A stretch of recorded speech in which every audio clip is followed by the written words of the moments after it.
আসসালামু আলাইকুম, আশা করি সকলেই ভালো আছেন। আমাদের অফিসে আজকে ইফতার পার্টির আয়োজন করা হচ্ছে।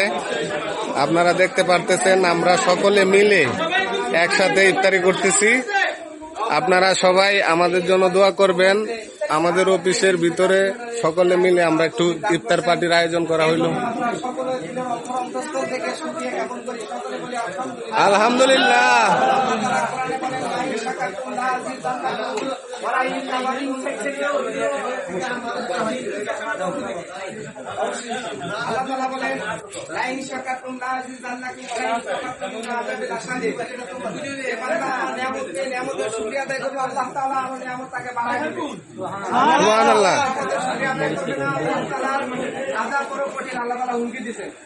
এজন্য আমরা আল্লাহ তাআলার পক্ষ থেকে এখানে আসতে পারছি। আমরা বেজার না খুশি?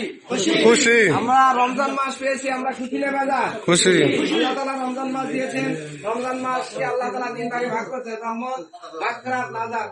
রহমত শেষ হয়ে গেছে, মাগফিরাত চলতেছে, আল্লাহ তাআলা আমাদেরকে রমজান মাসে উপস্থিত করেছেন। এজন্য আমরা সকলে আদায় করি। আলহামদুলিল্লাহ। আলহামদুলিল্লাহ। বাবা আজকে ভালো কাজে আমরা সকলে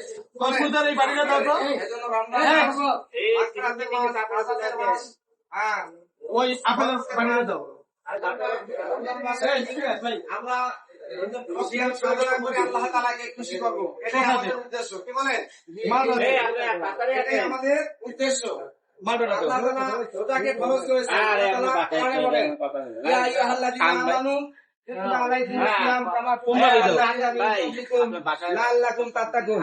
আল্লাহ তাআলা বলেন যে আমি রোজাকে ফরজ করেছি, এবং তোমাদের উপর রোজাকে ফরজ করেছি যেরকম পূর্ববর্তী তাদের উন্নতির জন্য ফরজ করেছিলাম, এবং যাতে তোমরা মুত্তাকি হও, এজন্য কি আল্লাহ তাআলা আমাদের উপর রোজাকে ফরজ করেছেন।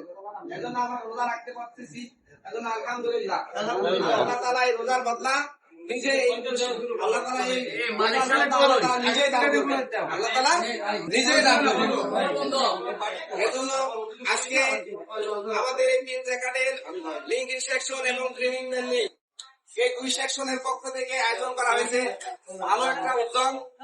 আমরাও যে যেখানে থাকি না কোনো ভালো কাজে আমরা শরীক থাকবো। কি বলেন? ইনশাআল্লাহ আমরা শরীক থাকবো।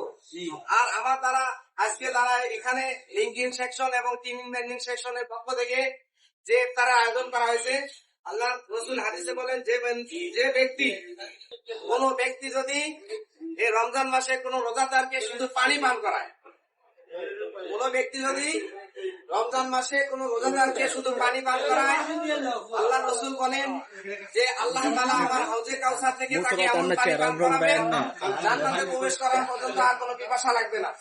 সুবহানাল্লাহ। এখানে আরো আছে যে কোন ব্যক্তি রোজাদারকে ইফতার করাবে, আল্লাহ তাআলা তার গুনাহ মাফ করবেন এবং এতে রোজাদারের জন্য বন্দি হবে। এরকম কাজে আমার অর্থ এজন্য আল্লাহ তাআলা যেন আমাদেরকেও তৌফিক দান করেন। আমিন। আমরা ইফতারের মধ্যে দোয়া করবো, এই প্রতিষ্ঠানের মালিকের জন্য দোয়া করবো, এই প্রতিষ্ঠানের জন্য দোয়া করবো, এখানে যারা কর্মরত আছে সবাই সবার জন্য দোয়া করবো, যাতে আমাদের না বাবা